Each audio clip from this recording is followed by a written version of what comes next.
In today's video, I'm going to teach you how to use Zapier to automate your Google Forms. This process is a straightforward way to save time by automatically connecting your form responses to other apps, like Slack, to keep your workflow smooth and efficient.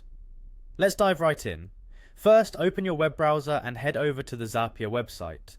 Once you're there, you'll notice a login button located conveniently at the top right corner of the page. Go ahead and click on it. If you haven't already created an account, you can sign up by using your Google account, which is a quick and seamless process. Now that you're logged in, let's move forward.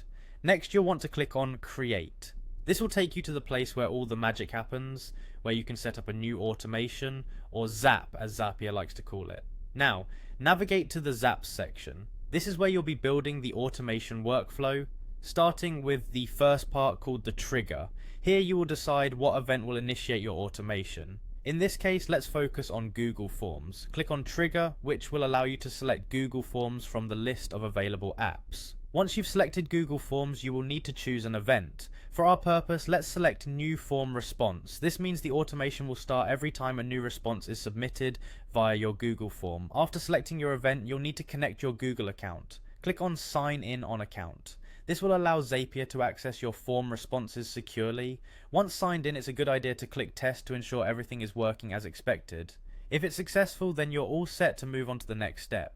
With your trigger set up, it's time to determine what happens next by choosing an action for your automation. For this example, let's connect our Google Forms to Slack. Click on Action and choose Slack from the list of popular apps. Much like the trigger event, you'll need to choose an event here as well.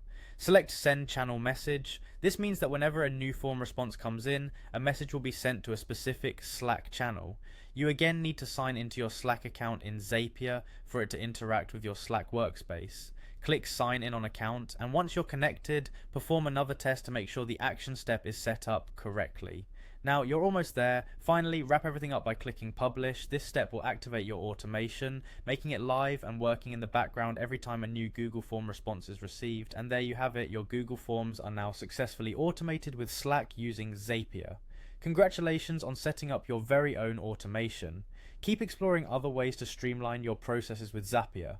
Thank you for watching, and happy automating.